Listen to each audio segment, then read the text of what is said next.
दलितों को कमर के पीछे झाड़ू बांधनी पड़ेगी ताकि उनके पैरों के निशान मिटते चले जाएं।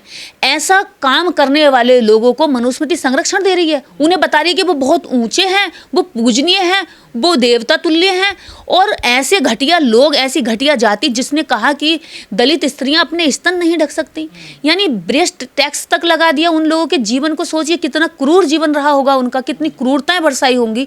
ऐसे लोगों को मनुस्मृति संरक्षण दे रही है, क्योंकि इस विचार ने हजारों वर्ष तक लोगों को रौंदा। इस विचार ने हजारों वर्षों तक दलितों की, अछूतों की अस्मिताओं को लूटा, उनकी बहन बेटियों के मान सम्मान को कुचला। क्या कभी शंकराचार्य ने कहा कि दलितों का इतना अपमान मत करो, उनकी बहन बेटियों का भी दर्द होता है, उनको तकलीफ मत दो? किसी शंकराचार्य का बयान आया? नहीं आया, क्योंकि देश मनुस्मृति से नहीं, देश संविधान से चलता है।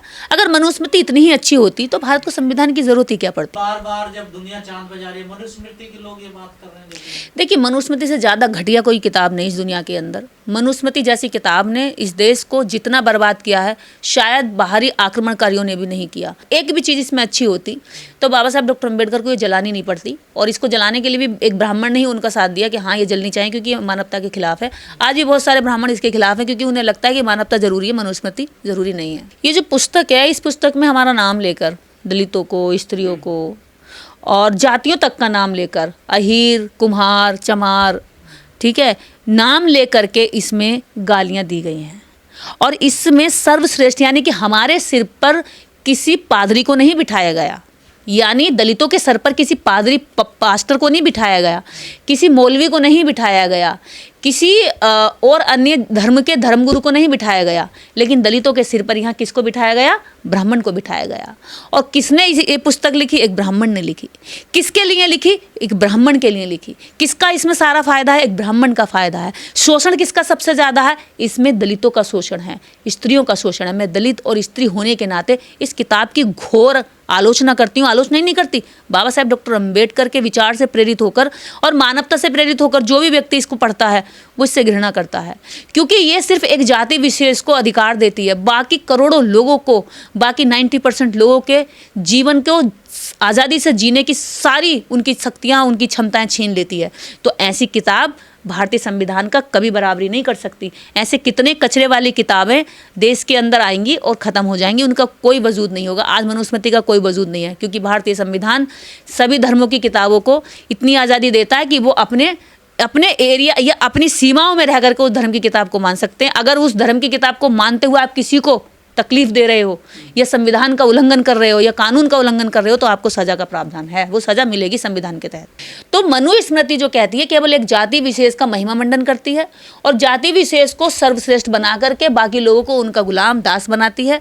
मनुस्मृति कहती है कि दलितों को शिक्षा का अधिकार नहीं है, दलितों को नौकरी में जाने का अधिकार नहीं है, दलितों को घोड़ी पर चढ़ने का अधिकार नहीं है। आज भी देखिए देश के अंदर जो मनुस्मृति को मान करके घोड़ी पे से दूल्हों को उतार देते हैं, दलित दूल्हों को, तो उनके खिलाफ कार्रवाई होती है होती, पुलिस जाती है नहीं जाती है। तो संविधान बड़ा है, मनुस्मृति कुछ मायने नहीं रखती है। ठीक कह रहे थे फिर। बयान बिल्कुल ठीक था। और रही बात उनकी नियत की, किस आधार पर कह रहे हैं, पॉलिटिकल फायदा लेने के लिए कह रहे हैं या खुद के फेम के लिए कह रहे हैं, मैं ये नहीं जानती कि उन्होंने किस नियत से कहा है, लेकिन बयान एकदम जरूरी है और बहुत सही है, क्योंकि देश मनुस्मृति से नहीं, देश संविधान से चलता है। अगर मनुस्मृति इतनी ही अच्छी होती तो भारत को संविधान की जरूरत ही क्या पड़ती है, आप बताइए। मनुस्मृति से तो देश चल ही रहा था। मनुस्मृति से अगर देश चल रहा होता सही तरीके से तो मुगल यहाँ पर राज क्यों करने आते, हूड़ यहाँ पर राज क्यों करने आ जाते, यहाँ पर छोटी छोटी टोलियाँ लेकर के लोग राज क्यों कर लेते? क्योंकि मनुस्मृति के आधार पर लोग बटे हुए थे। मनुस्मृति के आधार पर बहुत सारे लोगों को अधिकार नहीं था कि वो शस्त्र उठा सके, अगर कोई हमला करने आया है तो उससे अपने देश की सुरक्षा कर सके या अपनी सुरक्षा कर सकें। मनुस्मृति कहती थी कि लाखों करोड़ों लोग जो देश के अंदर थे, देश के नागरिक थे, लेकिन उन्हें देश की नागरिकता तक नहीं थी, उन्हें मानवीय नज़र में भी दूसरी नज़र से देखा जाता था। अंग्रेज आए भारत में, राज किया, उन्होंने रूल किया और मनुस्मृति इनकी तब भी धरी रह गई, कुछ नहीं कर पाई। लेकिन आज संविधान है, कोई भी विदेशी आक्रमणकारी आता है तो संविधान के चलते सेना में हर जाति धर्म का व्यक्ति शामिल हो सकता है। जब शंकराचार्य कह रहे हैं कि जो मनुस्मृति को मानेगा वही हिंदू होगा, तो हिंदू होने के नाते मनुस्मृति मानना जरूरी है क्या आज के समय में भी? देखिए, मैं अभी तक हमारे देश के अंदर लाखों लोग तो ऐसे हैं जो अम्बेडकर राइट हैं, जो ऑफिशियली डॉक्यूमेंट्री रूप से अभी भी उनके कागजों में हिंदू लिखा होता है, लेकिन वो मनुस्मृति को नहीं मानते। मैं मनुस्मृति को नहीं मानती, क्योंकि मैं संविधान को मानती हूँ। और जो लोग जागरूक होते जा रहे हैं वो मनुस्मृति को नकारते जा रहे हैं। और वही लोग मनुस्मृति को नकार सकते हैं जिनमें ह्यूमैनिटी होगी, जिनमें समानता होगी, जो इक्वालिटी को मानते होंगे और जो दूसरे लोगों के दर्द को समझते होंगे। जो परजीवी हैं, पैरासाइट हैं, जो दूसरों का खून पी करके जीवित रहे हैं, जो दूसरों के श्रम पर जिंदा रहे हैं, जो दूसरों की मेहनत को खाते रहे हैं, जो खुद को सर्वश्रेष्ठ बना करके दूसरों को नीचा भी दिखाते रहे, उनका खाते भी रहे, तो ऐसे जो निकृष्ट सोच के लोग हैं वही मनुस्मृति को मानेंगे और वही मनुस्मृति के आधार पर देश को चलाने की कोशिश करेंगे। बाकी अगर इक्वालिटी और लोगों के बीच में प्रेम भाव की अगर किसी के अंदर भावना होगी तो वो संविधान को मानता है और संविधान में ही विश्वास तो रखेगा। राहुल गांधी जी ने तो गलत कहा ना कि मनुस्मृति जो अपराधी होते हैं उन्हें संरक्षण देती है। बिल्कुल देती है। देखिए, मनुस्मृति अपराधियों को संरक्षण देती है। एक जाति विशेष जो इतने हजारों वर्षों से अपराध करती आ रही है कि भाई तुम सड़क पर नहीं चल सकते, तुम सड़क पर चलना छोड़िए, तुम्हारी परछाई तक नहीं पड़ सकती, दलित थूकना मतलब उनको घड़े रखने पड़ेंगे, गले में घड़े रखने पड़ेंगे, दलितों को कमर के पीछे झाड़ू बांधनी पड़ेगी ताकि उनके पैरों के निशान मिटते चले जाएं। ऐसा काम करने वाले लोगों को मनुस्मृति संरक्षण दे रही है। उन्हें बता रही है कि वो बहुत ऊंचे हैं, वो पूजनीय हैं, वो देवता तुल्य हैं। और ऐसे घटिया लोग, ऐसी घटिया जाति जिसने कहा कि दलित स्त्रियां अपने स्तन नहीं ढक सकती, यानी ब्रेस्ट टैक्स तक लगा दिया उन लोगों के जीवन को। सोचिए कितना क्रूर जीवन रहा होगा उनका, कितनी क्रूरताएं बरसाई होंगी। ऐसे लोगों को मनुस्मृति संरक्षण दे रही है। मनुस्मृति के काल में होता था। देखिए, इस देश के अंदर मनुस्मृति जितनी घातक रही है मानवता के लिए, इतनी दुनिया के अंदर कितना भी बड़ा आतंक इस दुनिया में आतंक नहीं मचा पाया, क्योंकि इस विचार ने हजारों वर्ष तक लोगों को रोंदा। इस विचार ने हजारों वर्षों तक दलितों की, अछूतों की अस्मिताओं को लूटा, उनकी बहन बेटियों के मान सम्मान को कुचला, उनके जो अधिकार थे उन समस्त अधिकारों को उनसे छीन लिया गया। तो ऐसी स्थिति में अगर मनुस्मृति को आज भारत के अंदर इतना लंबा संघर्ष करने के बाद संविधान मिला, अगर ऐसी स्थिति में भी कोई कहता है कि मनुस्मृति ज़्यादा ज़रूरी है संविधान से, या संविधान को मानने वाला व्यक्ति अगर मनुस्मृति को नहीं मानेगा तो वो हिंदू नहीं कहलाएगा, तो मैं तो कहती हूँ ऐसे धर्म में रह के क्या फ़ायदा, जहाँ समानता ना हो, जहाँ बराबरी ना हो, जहाँ लोगों को अधिकार ना हो, जहाँ महिलाओं की, आज आप देख रहे हैं कि हर क्षेत्र में महिला अपना सर्वश्रेष्ठ दे रही है। क्यों दे रही है? क्योंकि संविधान ने उन्हें बराबरी का अधिकार दिया, उन्हें शिक्षा का अधिकार दिया, उन्हें समान वेतन का अधिकार दिया, नौकरी में जाने का अधिकार दिया।